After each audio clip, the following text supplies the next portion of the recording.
Hey friends, welcome back to Homestead on a Prayer. It is a beautiful, glorious day outside, especially for the middle of March here in Connecticut. We were blessed with this beautiful day today. It's going to get really close to 70 today. It's a little cooler than that now, but I wanted to take advantage of this beautiful day, get some work done in the garden. I'm going to get a little bit of cleanup work done, and most importantly, what I want to share with you guys today is I'm going to plant some of my first direct sow seeds for this season. It is a little bit earlier than usual for me to plant some of these seeds, so I am taking a little bit of a risk, but all the seeds that I'm planting today, I do have extra. So if I lose a few, if some of them don't germinate because it's a little too cool after this, then I'm completely fine with that. We'll just try again in a little down the road when it gets a little warmer. So here in Connecticut in mid-March, today's actually March 14th. I think you guys are going to see this video a few days after I'm actually filming it today. I have a few things that I really want to plant out in the garden. I'm definitely going to plant some snap peas today. I probably won't plant my entire crop of snap peas, but I will at least get a couple rows of snap peas planted. I'm going to plant a little bit of winter hardy lettuce and a few other greens, and then we'll see what we have time for. I may play around with planting some other things too. So traditionally, you know, this is really going to be weather dependent, but traditionally they say plant your peas on St. Patrick's Day, at least in my area. You know, there's some years that we still have 6 inches of snow on the ground on St. Patrick's Day, and obviously I'm not going to plant my peas in 6 inches of snow. There's other years when it warms up really early. This year's probably kind of in between, but as you can clearly see, we have no snow. It's bright and sunny today, hence my gardening hat. So I'm hoping that this video won't be too bright for you. Feel free to just come hang out in my garden with me and plant some seeds. I'll just make sure to show you what I'm planting as I plant it. So the first thing I'm going to do is I need to clear away a lot of these fallen leaves. These work as a really good ground cover over the winter, insulating the ground, but now to plant my peas, I want to clear these away. So you can see this is where my garden fence is. I like to plant my peas along the fence. This is some hardware cloth here, which gives the peas something to wrap their tendrils around and climb. Most varieties of peas do like to climb. So depending on what variety you're planting, it's really likely that you are going to have to plant them near something that they can climb. They don't usually, again, variety dependent, they don't usually get as tall as, say, pole beans. So with my fence here, they usually get a little bit over the top of the fence, but it's just a little bit that's not supported, and that usually does fine. So that's what I like to do.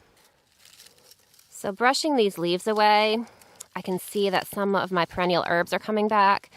This is oregano here, and just having disturbed it by brushing away the leaves, it smells so good.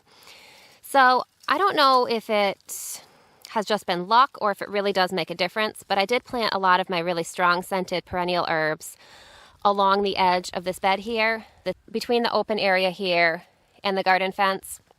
Since my peas grow along the fence, I usually plant a row of peas outside my fence and another row inside the fence, so there's kind of a double row of peas. That does leave the outside peas exposed to pests like deer. So because of that, I planted all my really strong scented herbs outside the peas, hoping to deter the deer. As I said, it seems like it's worked. It could just be that I've gotten lucky. I'm not really sure, but either way, the herbs themselves aren't really susceptible to deer. Deer tend to avoid plants with a really strong scent like that, so they're completely fine being outside my fence. So you can see here's my lemon thyme starting to come back. This one is really nice and has a really nice scent. And then over here, just barely coming back, you can see my chive starting to come up. So I think I'm gonna I think I can just break these in my hand. I'm gonna have to clip down all these stalks here. This is actually peppermint. Now, I'm sure you noticed, I do have my peppermint in the ground. That is kind of one of the big no-nos of growing mint. You want to contain it because it is a really aggressive spreader. So this is a situation where I'm going to say, do as I say, not as I do. I planted the mint here knowing that it was going to likely be a lot of work to contain it. On one side of the mint is my lawn, and that gets mowed, so that keeps it from spreading in that direction. On the other side of it is a pathway in my garden, and any mint that kind of goes beyond the fence and springs up in the pathway, I pull it up and consider that my mint harvest. Admittedly, it is a little bit of work to keep on top of it, and if I didn't do that, it definitely would spread like crazy. So it's not something that I would recommend. I don't think I would do it again, but this mint has been here for years, and so far I've been able to keep it contained. So we're going to hope that that continues. Okay, so now I've got the leaves all cleared away. I cut back the herbs, or at least the mint. So I'm now going to start planting my peas right against this fence here. I've got 2 varieties of peas here that I'm planting. I've got Super Sugar Snap, and I've got the original tall Sugar Snap. These are basically variations of each other. I honestly don't think that there's a real big difference between these 2 varieties. I think that there's a little bit of difference in things like maturity date, supposedly in disease resistance, but I haven't really, in my experience, I haven't noticed a lot of difference in them with things like that. I guess originally the Sugar Snap, the original one, is supposed to get a little bit taller. I find that they both do fine on my fence. So what I'll probably do is plant a couple sections of my fence with each variety. Looks like Milo's found his favorite herb that grows alongside my garden. He really likes that catnip. And now that we're clearing away the leaves, he's rediscovered it. So this catnip, obviously my cats love it, but it also makes a really good medicinal herb for humans too. It's a really good tea for relaxation and can also help with fever and upset stomach, some little things like that. So I'm going to start with some Super Sugar Snap peas along this first fence here. So when it comes to planting peas, I really prefer to direct sow my peas. That basically means to plant them directly in the soil instead of starting them in pots inside the house a little bit early. I find that the peas do completely fine direct sown, and anything that can be direct sown, I like to direct sow because it just makes my life so much easier. And I mean, I usually plant hundreds of peas. Like, I plant them all along both sides of this garden fence here. That would be hundreds of plants. It would take up so much space under my grow lights, and it would be so much work to start them all and transplant them all that if you can direct sow something like this, then why not do it? That's my opinion. So that's what I do. So peas, you know, as you can see, they're a larger seed than a lot of other seeds that we start. And that larger size means that we plant them a little bit deeper. Most peas like to be planted about 1 inch to 2 inches deep. I'm planting mine about 2 inches deep. So I like to just make a little divot with my finger, go down about 2 inches, and drop the peas right in the hole.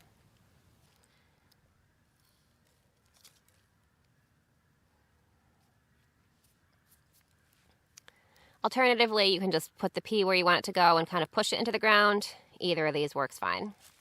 So as you can see, I'm spacing these peas really closely. Each plant takes up a lot of vertical space, but you can plant them really closely together because each plant is basically a climbing vine, doesn't take up a lot of ground space.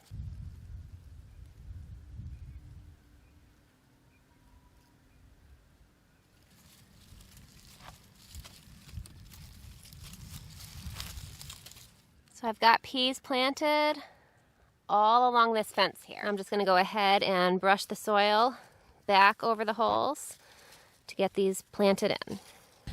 So I'm planting these peas in a pretty nice established soil, but other than that, I'm not really going to worry about fertilizing them unless they show signs of deficiency. Peas are actually legumes, which means that they have basically a relationship with a certain type of bacteria in the soil that allows them to take nitrogen out of the air and store it in the soil. Now, nitrogen is one of the primary nutrients that plants need to grow.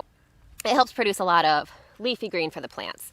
So because peas have that relationship, they don't need as much fertilization or as much nutrients as many other plants do. I will still be watching them for signs of deficiency. For example, if they're growing really slowly, if they have yellowing leaves. I've never really had either of those issues with my peas. So normally I don't really fertilize them aside from just making sure that they're in a nice rich soil.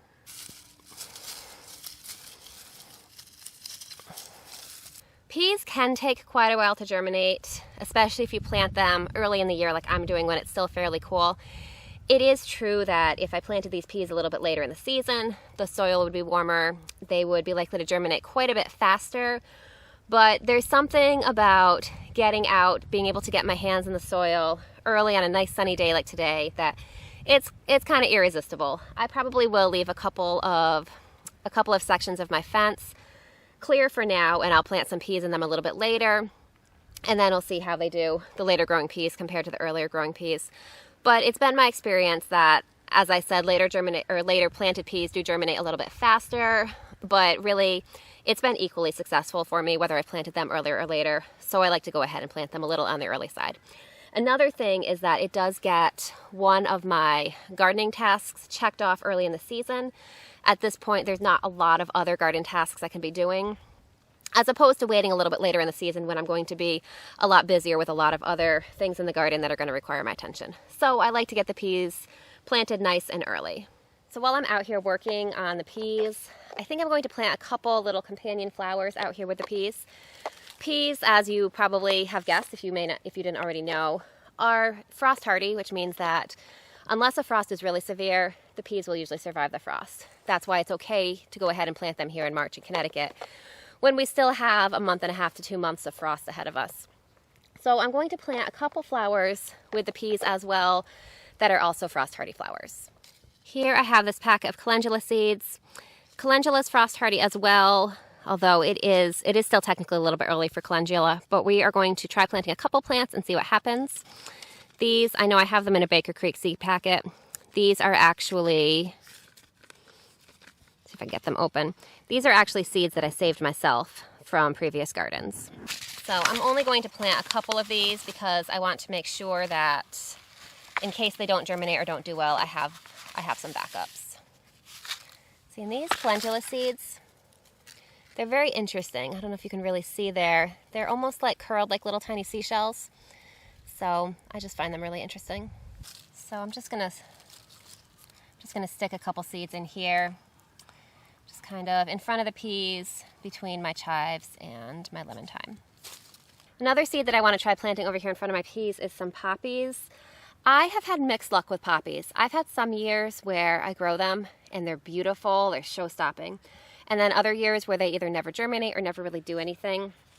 I think one of the keys with poppies is that they like to be cold stratified, which means they need a period of cold before they sprout. So I want to plant them very early in the season so they get that cold period. Now, I have a couple varieties of poppies in here. I don't know if you can see in here, those tiny poppy seeds. One of my poppy packets spilled. So we're just going to plant those loose seeds and be surprised if they sprout as to what kind they are. For poppies, they usually like to either be barely covered or just kind of sprinkled on top of the soil. So I'm just going to brush the loose seeds out of this container here and we will see what happens. So I got 2 sections of the fence planted, both with a double row of peas. So that's a great start. I do have some other seeds that I'm hoping to plant today, mostly cold hardy greens, things like that. Now I am mixing it up a little bit in my garden this year. Usually, or what I've done in the past, is I have one garden bed in the back of my garden, kind of the shadiest spot, that is really just my salad greens bed. I plant a lot of lettuce in there and some other greens too. This year I'm experimenting a little bit, and as you can see behind me, I have this big trellis wall here, and that's what I like to grow my tomatoes on. But because of the angle of the sun, behind the trellis doesn't get a real lot of sun. So I'm thinking that might be a good place to plant some of my more shade-tolerant plants like lettuce and cold hardy greens, things like that. They prefer to be a little bit shaded in the heat of summer. It just helps them stay fresh a little bit longer, helps them just keep their flavor, a nice sweet flavor, a little bit longer. So what I'm doing this year is I'm going to change up my plan. The bed that I normally plant lettuce in, I'm going to do something different with. And I don't think I'm going to have a set bed for lettuce and greens this year. I'm just going to plant it behind my tomato trellises, and then I'm probably also going to use some of it as like a living mulch, kind of an underplanting for my broccoli and plants like that. But that'll be my second planting of lettuce. We're not going to do anything with that today. For today, what I do want to do is clear off some of this trellis behind me. You can see that I have some leaves and straw as a winter mulch to protect the soil. We're going to clear that away, and we are going to get some, it's a little bit early for lettuce, but I'm going to try some of my colder hardy lettuces today as a little bit of an experiment. I'll also be planting some Asian greens, arugula, plants like that that are a little more cold tolerant. Over the winter, I do like to make sure that my soil is covered. It just really protects the soil. Got a little bit of random weeds growing already. But now that I'm going to be planting my seeds, I want to brush this mulch away. and allow my seeds to be able to germinate in this soil here. So you can see I just kind of brushed all that mulch and straw over into the path. I brushed it to the side. That way, once my seeds germinate, we can put that mulch back in place around the seedlings to conserve moisture and just help them to keep weed pressure down, things like that. I think I'm going to start with some of the slow bolt arugula. I've grown arugula many times, but this is a new variety. I'm hoping with the name slow bolt, that means it will hold a little bit longer into the summer. I may also put down some of this perpetual spinach. This is a type of Swiss chard. Let's see, I don't think I want to do any other Swiss chards over here. Maybe just these two from this package. And then in this packet I have a few Asian greens that I might want to add as well. I'm not sure how to pronounce that, but this is a really nice Asian green that I enjoy. And maybe some pak choi as well. We'll see. So I'm going to start with a decent sized patch of this slow bolt arugula. Arugula is a really nice crop to start with because it's really cold tolerant. It'll grow really well even in this cold temperature. Well, it's not cold today, but it's going to cool off again a little bit. It germinates really quickly even when it's cool out, and it grows really fast. So it's a great plant to grow early in spring when you need something that can do well in the cold and you're really hoping to get a nice satisfying greens harvest after a long winter. So when it comes to planting most of these greens, I usually just make a little furrow here, and then I'm going to sow the seeds, at least for the arugula. I'm just going to scatter them along the little divot here. So something like this that I'm really planting for baby greens, I'm not hoping to really grow it large and harvest like a head of arugula or anything like that. You can plant them really close together. I tend to, especially with my lettuce, use the cut and come again method, where you don't let it get big enough to harvest a full-size head. You let it grow and then you cut it as baby greens, leaving a couple inches behind for the plant to regrow. So this is actually a different section of my garden. This is the bed that I used as my salad green bed last year, but I actually have some perpetual spinach, the Swiss chard here, which overwintered, survived the winter. So I'm guessing that this is probably going to go to seed fairly early on in the season. It'll probably bolt and not last that long, but it'll make, once it really warms up and gets growing, it'll make a good early harvest for us. And then I actually would like to harvest some of the seeds from this because it is a type of Swiss chard that we enjoy. So over here in this bed, I think I'm just going to do probably one row of this perpetual spinach. I did start some more of this in a milk jug on my deck. I tried winter sowing it. It's a little bit of an experiment. And you know, I think I actually did this last year. I think that the perpetual spinach in that bed I just showed you was winter sown last year. So because I'm hoping to get some perpetual spinach or the Swiss chard from that milk jug, I'm only going to plant one row over here in the garden. So Swiss chard seeds are actually really interesting. Swiss chard is related to beets. I think that these are actually considered berries or something like that, and they actually have multiple seeds within each of these little seeds. So it's not really unusual to plant Swiss chard or even beets or something like that and to have multiple plants sprout from the same seed. So I'm going to space these a little bit farther apart just because I know that's a possibility, and we'll see what we get. All right, so along this row here, so these are supposed to be planted about ½ an inch deep, so I'm going to plant them a little bit deeper than I did the arugula. And I'm just going to space them out a couple inches between seeds along this furrow here. Oh, and that spot got 2 seeds, so we may get a few extra plants. And there you can see the one with 2 seeds in it. I'm just going to smooth the soil back on top. I'll keep my seed packet here so that I know where I planted those. Next, I think I'll do a couple rows of this. I'm not sure how to pronounce that. If anyone knows how to pronounce it, I would love to hear from you. But this is a really nice Asian green. I've had mixed success with it. Some years I've gotten barely any harvest from it. Other years I've been really successful. I'm guessing it probably depends a little more on the weather. And I think I have probably had a little bit more success planting the seed in the fall or planting in late summer for fall harvest as opposed to early spring for a late spring, early summer harvest. But we're going to try it because this will be a shaded area once my tomatoes are in, and I think that that might help. So we'll give it a try and hopefully it'll be a successful year. So right next to my perpetual spinach, I'm going to space these out a little bit farther than the arugula. but a little bit closer than the spinach. You can see these tiny little seeds, and I need to be careful that I'm not dropping these in my garden here. So I'm going to make, I think maybe 3 furrows. You can see the little furrows there. They're really not very deep. And then I'm just going to go ahead and sprinkle the seeds right in these furrows here.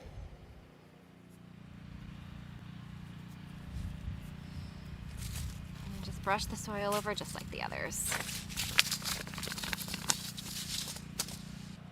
I thought about bringing some little markers out with me so that I could mark where I had planted these. That way when I start seeing sprouts, I know what they are, and I know where I've already planted. For some reason, I decided that was not what I wanted to do. I'm not sure why. So I think I'm going to, once I finish up here and finish up this video, I think I'm going to go grab some of those little plastic tags. I'll put them where I have these seed packets now, and then bring the seed packets inside. So I think next I'm going to plant a couple rows of this purple pak choi, and then I think for the rest of the bed I'm going to switch to some cold hardy lettuces. Pak choi, depending on variety, can get a little bit bigger than some of these other plants that I've planted out here. So we'll give it a little bit more space. But since I'm growing most of these kind of for baby greens, I'm not going to be too concerned about giving them really large spacing.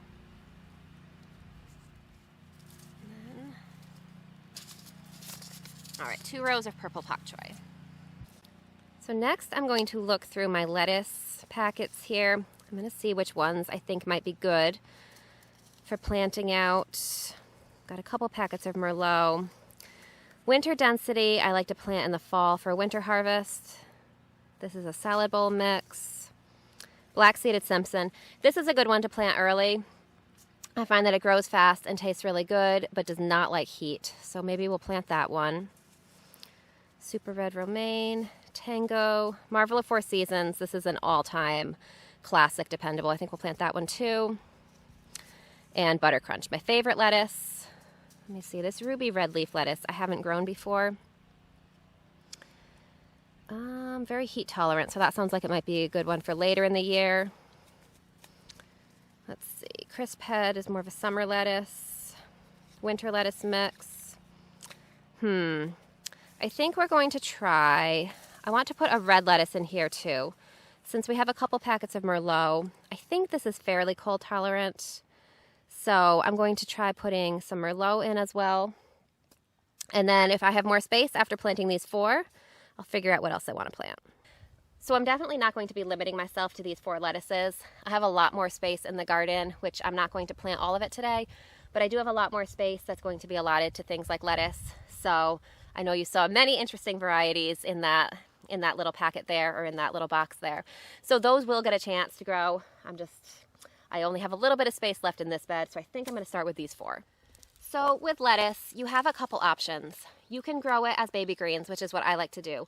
In that case, you're going to space your lettuces really closely together, knowing that you're going to be harvesting them as small greens. They're very tender and delicious that way. You're going to be harvesting them before they develop into a full-size head. If you're planning to wait and harvest your lettuce as a full-size head, you're definitely going to want to space it out longer, or space it out farther. You're also going to have to allow longer for it to mature. I like to harvest mine as baby greens, as I said, so I'm going to plant it just like I planted these other greens. I'm going to make a little furrow in the ground, and I'm going to sprinkle my seeds pretty thickly, and then just cover it up and let it grow. So we'll start with this black-seeded Simpson here. I think I'll do 2 rows of that. And as I did warn you, I'm going to sprinkle these pretty thickly in here. It is a little bit early for lettuce. Lettuce is probably a little bit more tender than some of these other greens that I'm growing. But as I mentioned before, I do have quite a few extra seeds of all of these varieties. So if there's anything that doesn't germinate because it's too cold, I can go ahead and plant out more.